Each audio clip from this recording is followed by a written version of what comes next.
गुरुत्वाकर्षण का स्वभाव है खींचना।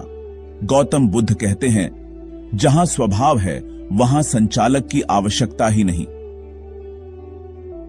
अब उस युवक ने दूसरा प्रश्न पूछा, लेकिन भगवान, अगर कोई इस ब्रह्मांड को नियंत्रित नहीं करता तो फिर यह बिखर क्यों नहीं जाता?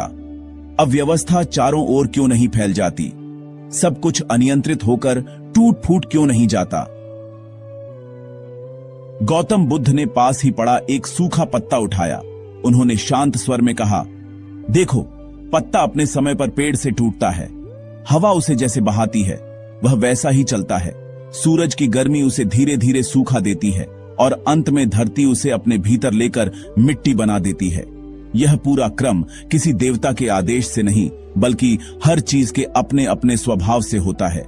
और यही सबसे अद्भुत बात है, जब ये स्वभाव एक दूसरे से मिलते हैं तो बिना किसी नियंत्रक के अपने आप एक सुंदर व्यवस्था बन जाती है।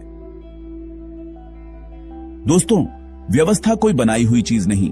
व्यवस्था प्रकृति का परिणाम है, जहां हर चीज अपने गुण से काम करती है। ग्रह टकराते नहीं क्योंकि उनके स्वभाव में संतुलन है। तारे बुझते नहीं क्योंकि उनके भीतर ऊष्मा संतुलित है। जीवन चलता है क्योंकि कोशिकाओं का स्वभाव विभाजित होना है। किसी ने इन्हें कहा नहीं, ये बस होते हैं। और यही गौतम बुद्ध का पहला उत्तर है। ब्रह्मांड इसलिए व्यवस्थित है क्योंकि व्यवस्था उसका स्वभाव है, किसी की बनाई हुई योजना नहीं। लेकिन असली प्रश्न तो अभी भी खड़ा था। अगर ब्रह्मांड को कोई चला नहीं रहा तो फिर यह इतना परफेक्ट कैसे है?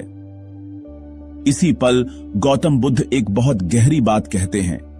जो लोग व्यवस्था को देखने से पहले उसे समझते नहीं, वे उसे किसी अदृश्य हाथ की देन मान लेते हैं। और यही मानव की सबसे पुरानी गलतफहमी है। हम व्यवस्था देखते हैं और तुरंत मान लेते हैं, जरूर कोई इसे चला रहा होगा। लेकिन गौतम बुद्ध कहते हैं, जहां नियम है वहां किसी नियंता की जरूरत नहीं होती। जैसे अगर गुरुत्वाकर्षण है तो फल जमीन पर ही गिरेगा। इसके लिए किसी ईश्वर को पकड़कर फल खींचने की जरूरत नहीं। अगर आग गर्म है तो हाथ जलेगा ही। इसके लिए कोई देवता आदेश नहीं देता। अगर कर्म है तो उसका फल होगा ही। इसके लिए स्वर्ग में बैठे किसी न्यायाधीश की जरूरत नहीं।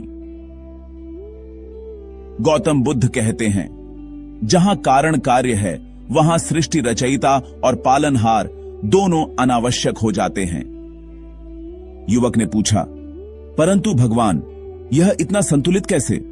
दिन रात, ऋतुएं, जन्म मरण, महासागर का